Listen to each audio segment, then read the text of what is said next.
Hey everybody, Mike here at Autodesk Tutorials, and welcome back to a new video. Alright, well today another subscriber request, and this one is specifically for Manon, or Manon. I hope I pronounced it okay. Anyway, her question was this. I did a tutorial on how to animate cameras and how to attach them to curves and so forth, but sometimes you need a little bit more camera control, and when you're focusing on an object, you want to be able to kind of move it and manipulate it without having it, being bumpy and so forth. Okay, so that's what I'm going to show you. Okay, here we go. Okay, as far as scene setup, we're going to keep this extremely basic. So I'm just going to take an object, let's say a cube, in the center of my grid, and I'll hit W and pull it up a bit. Okay. Now this can be a character, a building, whatever you want. Okay. Now second, what I'm going to do is I'm going to create a camera. So I'm going to go up to Create, Camera, and here we go, Camera, and I'm going to pull that out.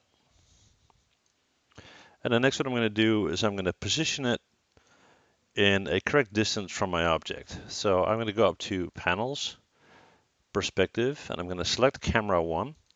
So this will give me the view through Camera 1. Now as you can see, it's not pointing at my object, so I'm going to go back to Perspective. And what I'm going to do, excuse me, is I'm going to hit T on my keyboard, which will allow me to aim my camera. And we'll just look at it from various views. So apparently it's looking. Okay, cool. We'll then switch again and go to Perspective and Camera 1. And as you can see, it's now showing. All right, cool.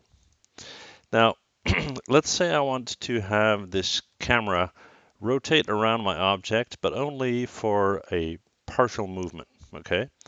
Now, if I were to hit W to move this guy, you can see that the pivot point of my camera is inside my camera. So what we're going to do instead is we're going to move the pivot point of the camera to match it up with the center of my object, okay? So for my top view, we're going to 4 for wireframe mode. There's my camera. I'm going to hit the insert key to move my pivot point, move it over, and I'm going to hold down X to snap it to the center of the grid, okay? Now from this view, we're going to do the same. My pivot point is still wide up, and I'm going to hit 4 for wireframe mode. I'm going to move that pivot point down. And in this case, I don't have a grid to snap to, so we'll just do it this way. And we should be good from all angles, all right? Now the cool thing is, because the pivot point of our camera is now centered inside our object, if I now want to animate my camera, it will always be focused on my object, okay?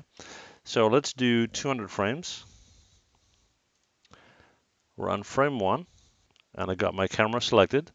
So I'm going to hit S to keyframe that. Let's try that again. There we go. Yep. And let's say I'm going to move to frame 60, which would be a 2-second movement, for example. And the only thing I have to do now with my camera selected is hit E to rotate. And as I do that, my camera will move with a complete focus on my object. Okay, so I'm going to hit S again to keyframe that. And just to keep it interesting, we'll move to frame, let's say 120. And we'll move that some more.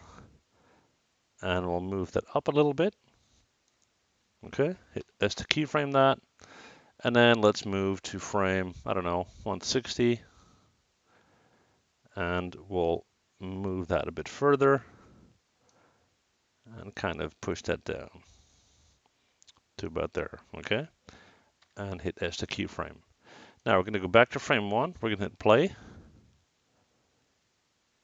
And as you can see, the camera is making some very funky movements, which is kind of neat. Go back to frame 1. Let's do that again, but then look through the camera.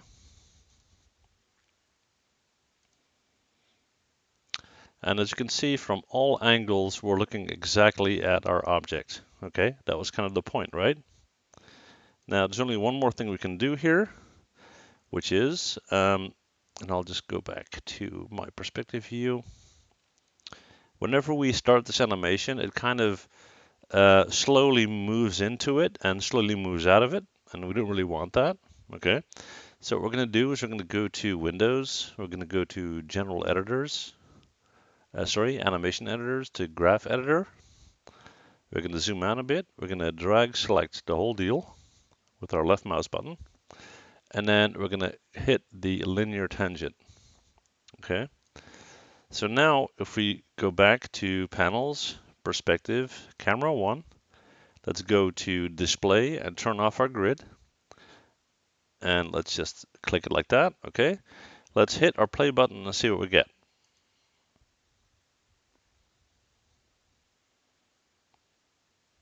All right, well, because this is a cube and it's equal from all sides, it kind of looks like the cube is rotating. But just to show you what I mean, I'll just, let's see, display my grid for a bit. I'll just kind of tweak the shape of this guy. Right click face, edit mesh, extrude, hit R, scale in, W to pull up, G to repeat, W to pull up some more. Let's pull it over here. G to repeat, W to pull up, W to move over, G to repeat, W to pull up, and R to scale out. And it doesn't matter at all what the model is, as long as it's no longer symmetrical. Okay, so let's jump back to frame 1. Let's hit play and see what we get. And now you can clearly see that we have a very different approach on our object. Okay, so that said, that's a simple, quick trick you can use when you're dealing with something like that. And if you have any questions, let me know, and I'll help you if I can. That said, thank you guys for watching. See you guys next time.